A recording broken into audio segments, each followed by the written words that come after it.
Welcome. Tonight, let the hush of history wrap around you like a soft blanket beneath a starlit sky. You are safe here. Let your shoulders drop. Let the day melt away. In the quiet glow of the eternal flame, we journey back to a world both sacred and silenced, to ancient Rome, where whispers echoed in marble halls, and a fire tended by virgin hands was said to guard the very soul of the empire. These are not just stories of duty and tradition, but of quiet resistance and forgotten strength. Close your eyes now, breathe with the rhythm of the flame, and follow me into the shadows of time. As we begin, Echoes of Vestal Flame. Chapter 1. The Oracle's Whisper. The Ember's Breath. The hearth crackled with a quiet confidence, sending warm tendrils of heat into the domed chamber. In the hush before dawn, where even Rome held its breath, 12-year-old Livia knelt before the sacred fire. Her breath was shallow, not from fear, but from awe. She had been chosen. Among thousands of girls in Rome, daughters of senators, tribunes, poets, and merchants, she had been selected by the Pontifex Maximus to become a Vestal virgin, one of the 6 sacred priestesses sworn to guard the eternal flame of Vesta. The fire before her was not just wood and spark. It was memory. It was Rome. And yet, beneath the crackle, she heard something more. Not quite a voice, not quite a thought. A whisper. Soft as silk dragged across marble, gentle as dust settling on old scrolls. Livia closed her eyes. It said, "Remember the ones they silenced." A city that murmurs. The house of the Vestals stood like a pearl among the stone veins of the Roman Forum. The columns were aged but proud, the gardens lined with statues of former priestesses who had served and vanished. There was silence in the stones, yes, but also a kind of vibration. Like Rome herself was not dead marble, but a living entity. And Rome whispered. In her first weeks, Livia could not sleep. The chambers were too still, the rituals too exact. The faces of the older Vestals, though kind, bore secrets behind their practiced serenity. She was expected to be pure in body and in thought. But how could one silence thought when the very walls seemed to speak? On the 10th night, as she lay wrapped in linen under the fresco of Vesta herself, Livia dreamed, not of fire, but of a girl she had never met. The girl with laurel eyes. In the dream, the girl wore a laurel crown, not fresh, but brittle, like it had sat untouched on a dusty bust for centuries. She stood on a balcony, staring out at a garden of orange trees. Her robes were torn slightly at the hem. Her lips, though parted, made no sound. But her eyes, those eyes burned with knowing. Julia. The name came to Livia without question. Julia, daughter of an emperor. Exiled for laughter, for love, for wanting too much. The whisper returned. She danced when they told her to kneel. Livia sat up in bed, heart echoing like a drum. She had never been taught of this Julia in her studies, but the name was real. The ache was real. And when she lit the sacred flame the next morning, the fire sparked higher than before, as if stirred by ancient breath. The lessons in silence. Vestals were taught to listen, to the rustling of the olive trees in the courtyard, to the murmured prayers of senators' wives who came to plead for fertility, to the exact crack of the kindling as a reflection of Rome's mood. Livia listened. And through her listening, the world spoke. One night, as she brushed the stone statue of Cloelia, the legendary girl who escaped Etruscan captivity, she heard again the echo of the oracle's whisper. You are not the first. You will not be the last. What did it mean? Were these voices divine? Or was the flame itself remembering? The secret door. Deep within the library of the Vestals was a locked shelf, not guarded by a key, but by time and fear. The older priestess, Sabina, always changed the subject when Livia asked about it. One rain-washed afternoon, Sabina had fallen asleep in the cloister after reading Horace aloud. Livia tiptoed to the shelf, and she opened it. Inside were scrolls, old and fading, their ink like dried blood. Some bore strange seals, women's names she'd never heard: Lucilla, Faustina, Ardinia. Some were in Greek, others in the language of old Etruscans. And one, newer, had a line underlined in rust red. Let the girl speak, even if it is in a whisper. The memory beneath. Chapter 2. Julia of the Broken Laurel. The Garden of Silence.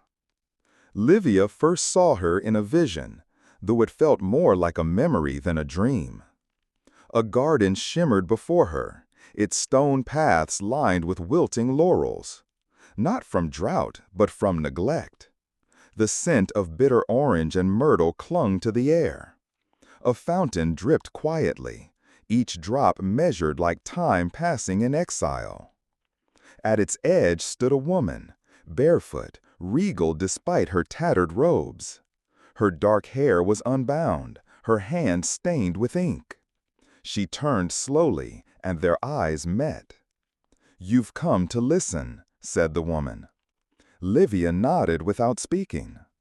"I am Julia," she whispered, "daughter of Augustus, once beloved, now forgotten." The emperor's smile. Julia had not always been forgotten. Once her name was carved in marble beside temples. Poets praised her wit, sculptors captured her laughter. She walked beside her father, Augustus, as if she were a living symbol of Rome's promise. But Rome does not love its daughters the way it loves its sons. Julia had been married 3 times by the age of 20, each husband a transaction, each smile a performance. And when she dared to love outside the lines drawn for her, when she danced with poets, debated with philosophers, and laughed too loud at midnight feasts, Rome turned its back. Her father's decree came swiftly: exile. To the island of Pandataria. No visitors, no letters, no name. Only silence and sea. The island that listens. Pandataria was a dot in the vast Tyrrhenian Sea, windswept, lonely, barely a whisper on a map. But for Julia, it became a world of memory. She tended a small garden. She taught herself to weave nets from fishermen's rope. She wrote lines of poetry with broken seashells dipped in charcoal, pressing them into slate rocks. When the wind howled through the cliffs, she imagined it speaking in the voices of her children, her lovers, her Rome. And sometimes, in the breath between sleep and dawn, she would feel watched, not by guards, but by time itself, by the future, by someone listening. Letters never sent. Livia sat in the house of Vestals, her hands trembling as she unrolled the fragile scroll she had found. Ink faded, edges brittle, but the writing was unmistakably feminine, sharp, slanted, defiant. The heading read, "To my daughter, who will never read this," or perhaps to the daughter of someone else who may one day understand. Each letter was a quiet rebellion. Julia had written them in exile, knowing they would never be delivered. But she wrote them anyway, as if anchoring herself to the world beyond the sea. They spoke of love that was not sinful, of freedom that lived in language, of Rome's cruelty disguised as order. They accused me of being too free, but was it a crime to laugh, to think, to touch another's hand and not flinch from desire? They told me I was sacred as long as I was silent, and cursed the moment I spoke. The broken laurel. On her 39th birthday, Julia wove a crown from the dry laurel branches in her garden. She placed it on her head and stood by the sea. Her reflection trembled in the water, crowned, alone, unbound. She whispered to the waves, "If Rome will not remember me, let the wind carry my name." That night the storm came, violent, cleansing. When it passed, half the garden was gone, swept into the sea. But one scroll remained, hidden in a crevice behind her bed, preserved by salt and fate. It was this scroll that would, centuries later, make its way to the house of the Vestals, into Livia's hands. The fire within. Livia sat before the sacred flame with the scroll in her lap. Her lips moved as she read the final line. "I am not history's mistake. I am its whisper, waiting to be heard." She looked into the fire and saw Julia, not broken, not bitter, but burning with quiet brilliance. And then she heard the voice again. Chapter 3. The Slave Who Sang to the Moon. The Song in the Courtyard. The moon was high when Livia first heard it, a hum, distant and strange, floating above the olive trees in the Vestal courtyard. It was not a hymn, not a prayer. It moved like breath over water, soft, ancient, sad. She rose from her bed in silence and followed it, barefoot, guided not by sound alone, but by something deeper, a pulse, an ache, a memory that wasn't hers. And there, in the faint light of the sacred flame, the voice of the past sang to her. Not in Latin, not in Greek, in the soft, curving tongue of Carthage. Ardinia. Her name was Ardinia. She was born on the coast of Carthage, beneath cliffs that blushed orange at sunset. Her mother sold olive oil in clay pots. Her father sang to the sea, old Phoenician ballads that made sailors cry without knowing why. When Rome took Carthage, Ardinia was just 7. She remembered the flames, the scent of burning scrolls, the screams, the silence afterward. She remembered chains, and the sound of her father's voice, his final lullaby, as he placed her in a merchant's cart to save her. "Sing, child," he said. "They can take your hands, but not your voice." The House of Silver Shadows. In Rome, Ardinia was purchased by the household of Lucius Vincius, a wealthy merchant with a taste for imported luxury and invisible servitude. She was not placed in the fields nor the kitchens, but among the house slaves, those who moved quietly through marble halls, their bare feet padding over mosaic dreams of gods and heroes. Ardinia learned fast. She learned to serve wine with her eyes lowered, to memorize faces by the softness of footsteps, to become unseen, even when surrounded. But she never stopped singing.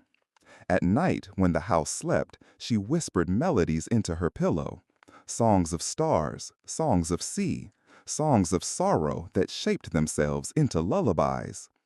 And slowly, others began to hum along. The language beneath words. Ardinia discovered what no Roman suspected. Song could be weapon, shelter, message. She began crafting lullabies laced with meaning. Simple tunes for the children of the household held subtle instructions. If she sang the second verse twice, it meant danger. If she skipped the third, it meant freedom was near. Soon, among the house slaves, she was no longer just Ardinia.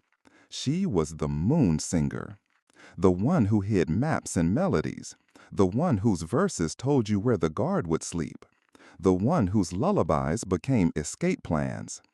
But even in rebellion, she remained gentle.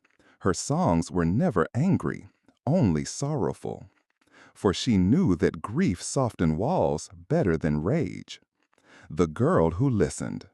Livia stood beneath the olive tree, her eyes closed, breathing in the ghost of Ardenia's melody. She could feel it winding through time, like smoke curling through the cracks of forgotten tombs. A song too fragile to survive history, but it had.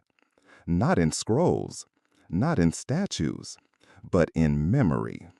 She opened her eyes and whispered, "I hear you." The flame flickered. A memory etched in salt. Ardenia's final act of rebellion came on the night of the lunar eclipse. She sang a lullaby no one had heard before, its notes strange, almost painful. Its verses were directions to the aqueduct, the shift schedule of the guards, the precise moment when the moon would go dark. 5 slaves escaped that night. 2 were caught. 3 vanished into legend. Ardenia did not run. She stayed. And for the rest of her days, she sang only that one lullaby, over and over, until her voice grew hoarse. Some say it broke her. Others say it made her eternal. The fragment in the flame. Centuries later, Livia would find a piece of pottery hidden in the archives.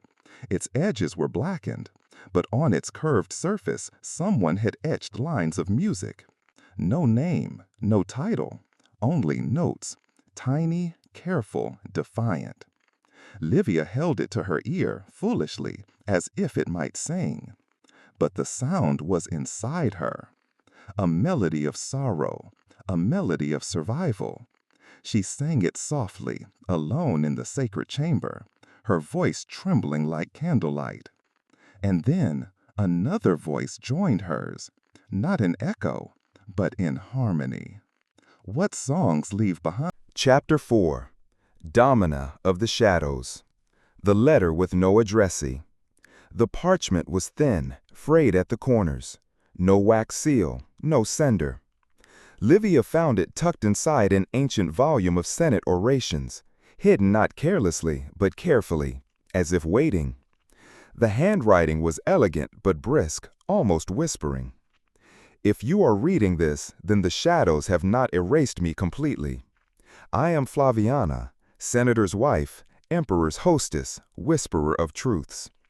But once I was only a girl who listened behind doors. The girl among marble giants. Flaviana was born into silence. In her father's villa, statues outnumbered servants. Words were weighed like gold. Girls were taught to sit still, smile gently, and never interrupt men when they spoke of the world. But Flaviana listened. Behind curtains, beneath stairwells, inside the echoing atriums, where men plotted conquests and debated virtue while pouring wine into their sandals. She memorized names, dates, betrayals. Not for power, but for survival. Caligula's Rome. By the time she turned 20, Flaviana was married to Senator Aelius Norbanus, a man 3 times her age, twice as cold as marble. His closeness to the imperial court meant Flaviana now dined with monsters in silk. Emperor Caligula was not a man. He was a storm, unpredictable, seductive, and terrifying. He would laugh with you over honeyed wine one evening, then demand your execution the next for blinking too slowly. Flaviana smiled, always smiled. But each evening, when the palace grew quiet, she would write. The Diary of the Unseen. Her diary was not a confession, it was a map. Each page carried rumors in coded verse. Each ink stroke was a thread in a tapestry of warning. Names of those about to fall, shifts in Caligula's moods, the location of secret dungeons. She hid it in plain sight, within the binding of an old book of poetry by Catullus. No one ever opened it. Poetry was no threat to men intoxicated by power. But Flaviana knew words could save lives. And so she wrote. the language of flowers. When it became too dangerous to write in Latin, Flaviana turned to the language of flowers. She began sending small bouquets to other women in the palace, servants, noblewomen, even slaves. Each bloom spoke a message: myrtle for mourning, rosemary for memory, cyclamen for a warning unspoken, violets for courage. Few understood the full code, but those who listened survived. One girl escaped an imperial raid by recognizing the sprig of yew Flaviana had left on her windowsill.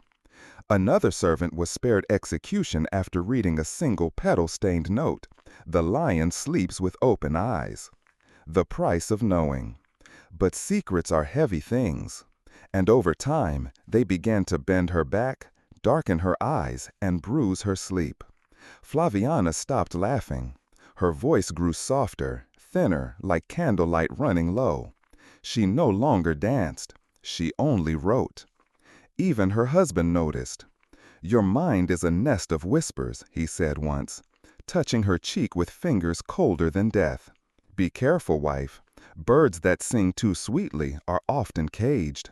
She smiled.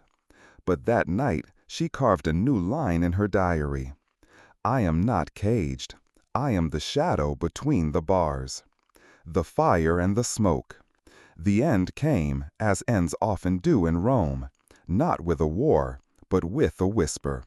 Caligula was dead, stabbed in a corridor by men who once toasted him. Rome gasped, then exhaled, and turned its eyes to a new emperor, new masks, new lies. In the confusion, fire spread through the archives.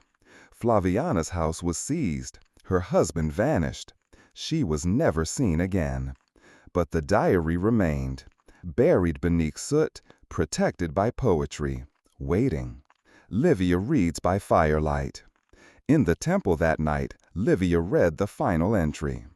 To the girl who listens next: "I was not brave. I was not free. But I chose to know, and knowing was enough. Let my name be smoke. Let my words be flame." Livia closed her eyes. She could see Flaviana, not as a noblewoman, but as a figure made of ink and firelight, her lips moving in silence, her hands still writing, not to be remembered, but to keep others alive. The whisper that stayed. Chapter 5. The Midwife and the Murdered Moon. When the moon turned red. It was the night the moon turned red that Silvana was called. She had attended births under storms and snow, under candlelight and chaos, but never under a sky like that, where the moon hung low and bloody, as if grieving something not yet known. She wrapped her shawl tightly and kissed her husband's brow, though he slept too deeply to feel it. Then she walked alone beneath the quiet trees of the Etruscan hills, where owls watched in silence and stones remembered prayers older than Rome. A messenger waited at the edge of the woods. He wore the crest of a noble Roman house. Silvana said nothing. She never asked names. She only listened for the rhythm of breath. The woman in white marble. The villa stood tall like a ghost. Marble columns, iron gates, windows shuttered even to starlight. Inside, a woman lay screaming, not from pain, but from fear. Silvana could tell the difference. She had heard it too many times before. The sound a woman made when she knew that what she carried was more than a child. It was power, or a threat to power, and that meant danger. The woman's hands were cold, her belly swollen high. "Breathe with me," Silvana whispered, placing warm cloths on her thighs. "You are not alone." But in that room, they were always alone. Midwife and mother, shadow and breath. The girl who bled stars. The child came with the dawn. A girl, tiny, still, unmoving. Silvana held her close. whispering an old Etruscan song to coax her into breath. She rubbed the little chest with oil, tapped the soles of her feet. The mother wept, silent tears slipping into her hair. Then, like a tide pulling back from the shore, the child gasped. One sound, then another. Alive, but far too quiet, far too pale, like the light of a star already dying. The mother asked no questions. She only looked at Silvana with eyes so ancient, so full of dread, that the midwife knew this birth had changed something, and that change would not be welcomed. The man with no shadow. 3 nights later they came. 2 men in dark cloaks, one with a scroll, the other with a knife tucked into his belt. They asked for the records. Silvana had none. She never kept names, never left ink on paper. Her memory was her ledger. But they didn't believe her. "You know things," one said softly. "I forget what I see," she replied. And that was almost true, but not entirely, because some things, once witnessed, carve themselves into the bones. The silence between cries. Silvana stopped delivering children after that. She returned to her herb garden, tending lavender and sage, gathering roots at dusk when the sky was soft and the earth forgiving. But mothers still came to her, not for births, but for truth. They came with questions they couldn't ask aloud. Is my child really mine? Why does she cry when the moon is full? Why did the wet nurse vanish? Silvana listened. She always listened. And sometimes, when the moon was gentle and the air sweet with rosemary, she would whisper stories about the girl who bled stars, about the child who was born dead, then breathed against the will of men. The prayer in the bones. One day, an old woman knocked at Silvana's door. She wore no jewels, no cloak, only a simple ring, marked with the crest of the imperial family. "My daughter died in silence," she said. Silvana poured her tea, waited. "But my granddaughter lives," the woman whispered. "Some say she has visions. Others say she speaks with ghosts. I say she is a candle in a storm." Silvana nodded. "I was told," and she left, and was never seen again. Livia at the temple gate. Centuries later, Livia stood at the edge of the temple garden, holding a dried lavender sprig.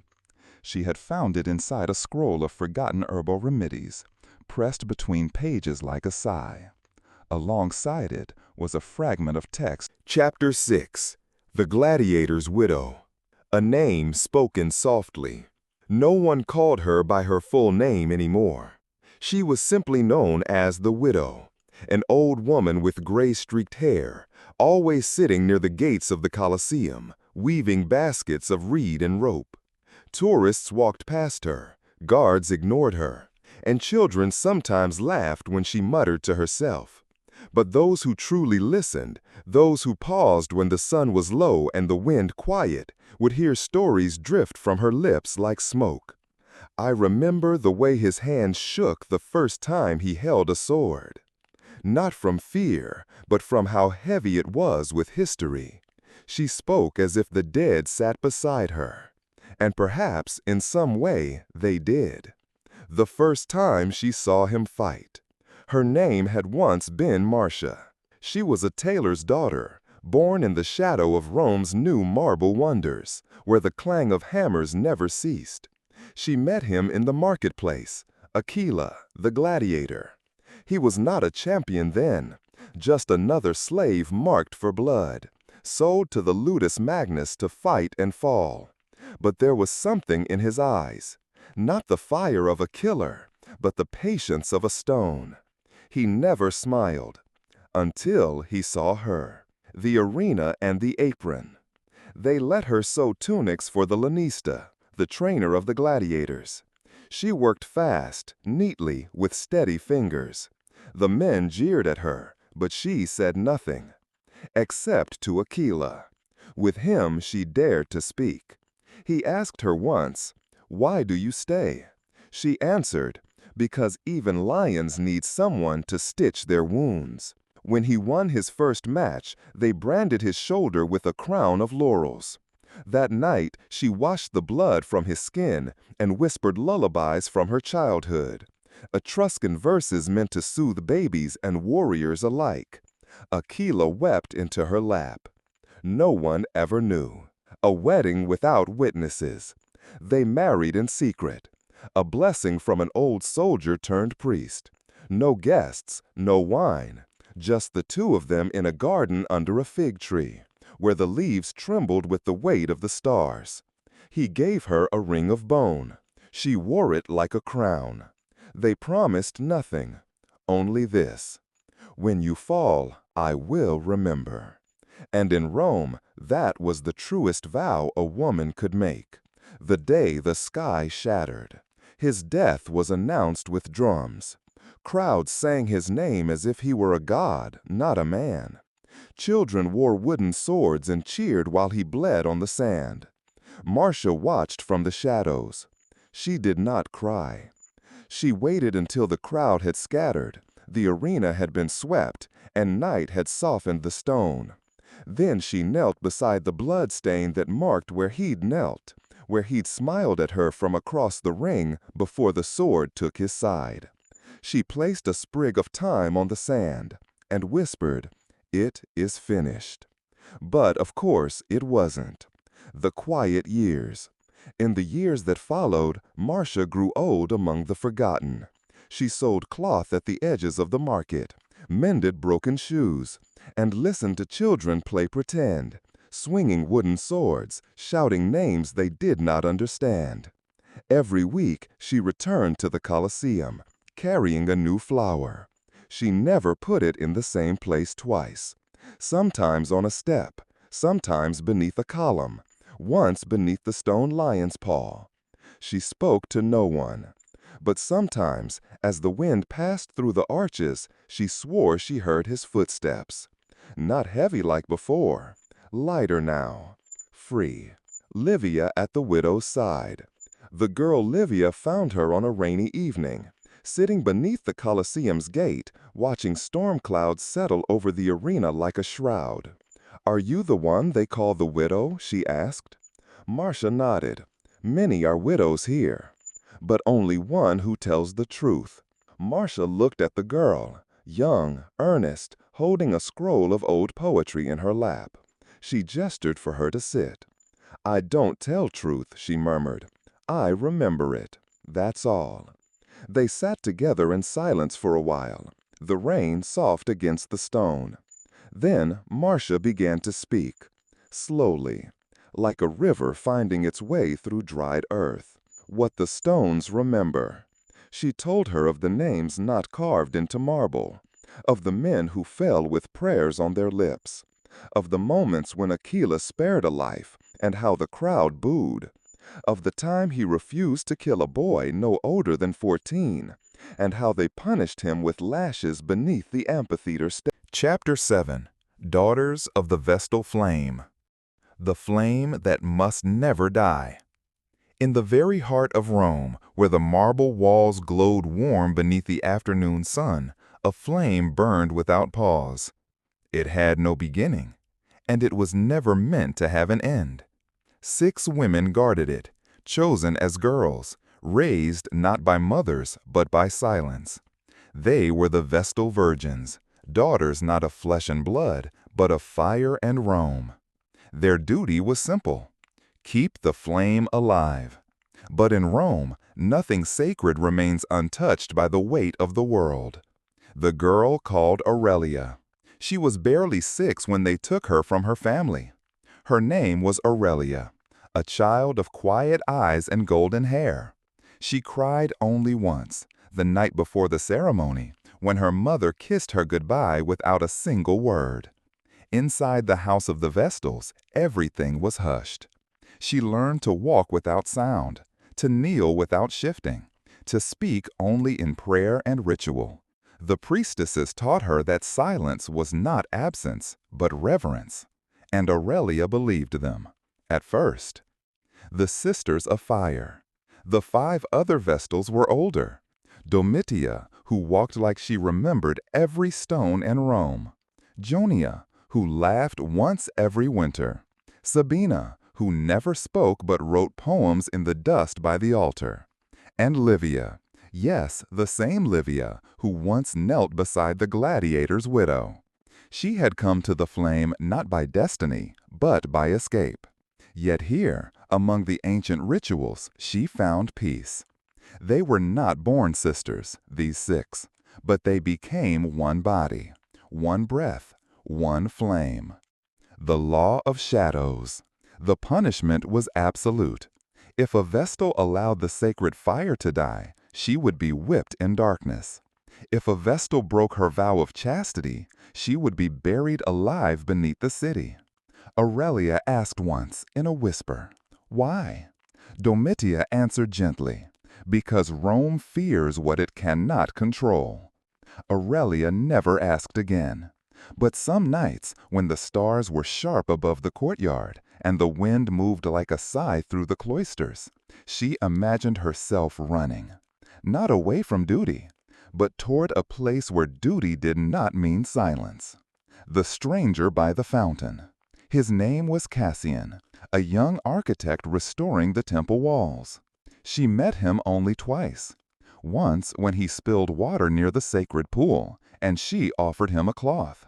And once when they passed near the olive tree, and he said very softly, "Even marble weeps in the rain." She did not answer, but her heart, so long still, stirred, not with desire, but with remembering, of touch, of warmth, of a name spoken gently, the choice in the wind. The fire flickered one night, just for a breath. Aurelia knelt beside it, tears streaming down her cheeks, her hands trembling as she fed it oil and prayer. She had not broken her vow, but something had broken in her.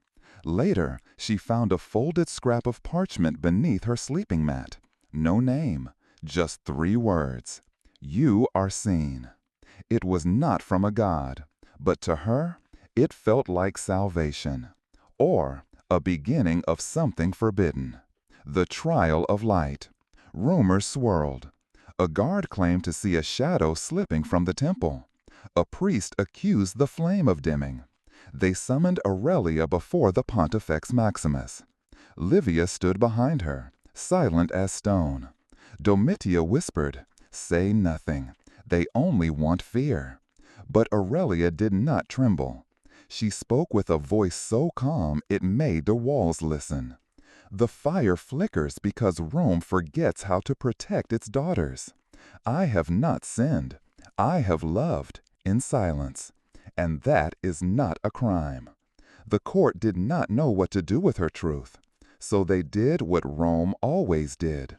They buried it. The hollow tome. She was sentenced to be sealed in a chamber beneath the city. A bed, a loaf of bread, a lamp.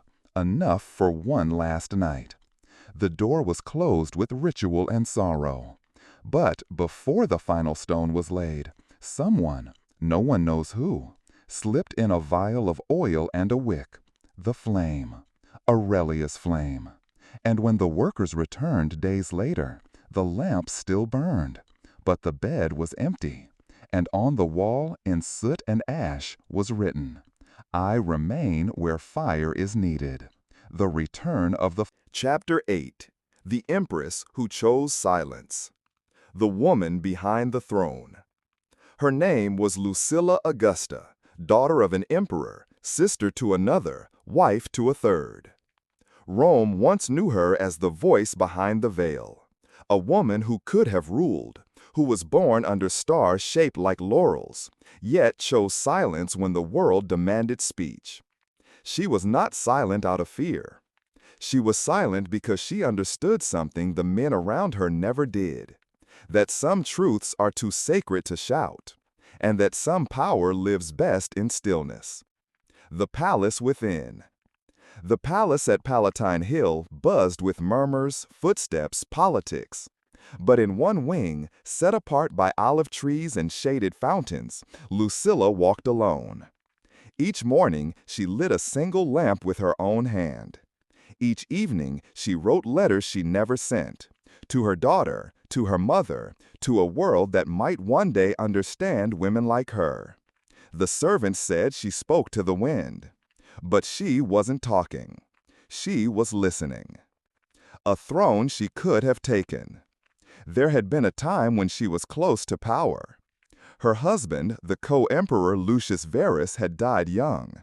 Her brother, Commodus, ruled with madness dressed in gold. The Senate whispered her name in darkened corridors. She could have stirred revolt, could have raised banners, could have replaced a tyrant with reason. But she did none of that. Instead, she visited the gardens, held her daughter's hand, spoke with midwives and scribes. She was building something no one could see. The fall and the fade.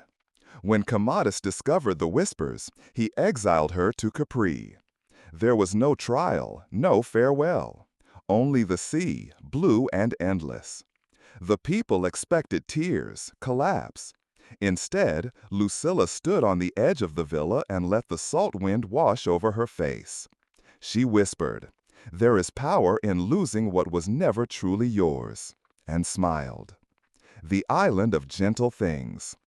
Capri became her monastery, not in walls and stone, but in ritual. She planted herbs, read scrolls by moonlight, spoke with fishermen who didn't know her name.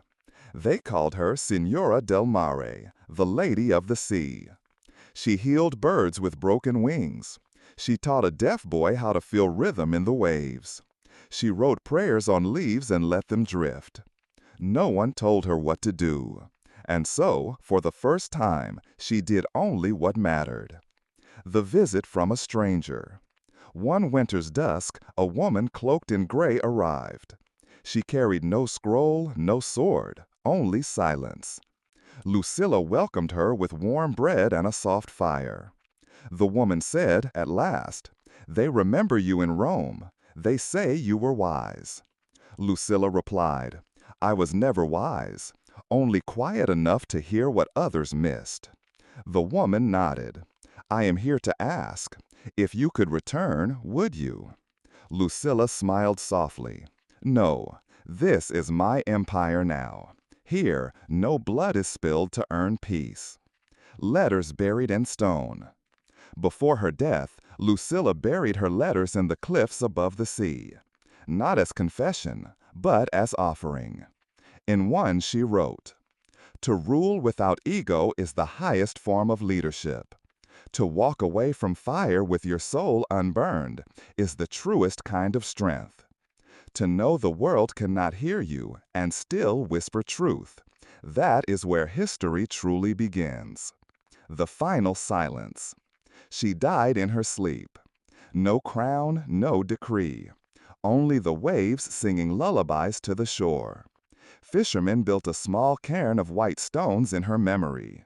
They never spoke her name aloud, but each time the wind blew gently over the cliffs, they paused and removed their hats. Even the sea, it seemed, mourned quietly. Echoes in the marble. Years later, a young scribe studying ruins in Capri found her hidden scrolls. He read them under the olive trees, tears falling on the parchment. He did not send them to Rome. He read them aloud to his daughters, and to their daughters after them. Lucilla's voice returned, not in bronze or marble, but in bedtime stories, in lullabies, in the silence between questions and answers. The women who watched, remembered, and waited. And so it was that Rome, grand and brutal and filled with noise, was shaped as much by its quiet women as by its roaring men. The midwives, the weavers, the priestesses, the widows, the... And so our story comes to a close, a journey that carried us through time, past fading embers and into memories soft as mist in the night. Thank you for listening, for letting your mind wander through the quiet rhythm of each word. I hope that somewhere along the way you found a little peace, a little reflection, and perhaps a restful sleep. If you enjoyed this journey, don't forget to follow Tales by the Campfire, where gentle, meaningful stories await you night after night. Sleep well, and until we meet again, by the warmth of the fire in the next tale.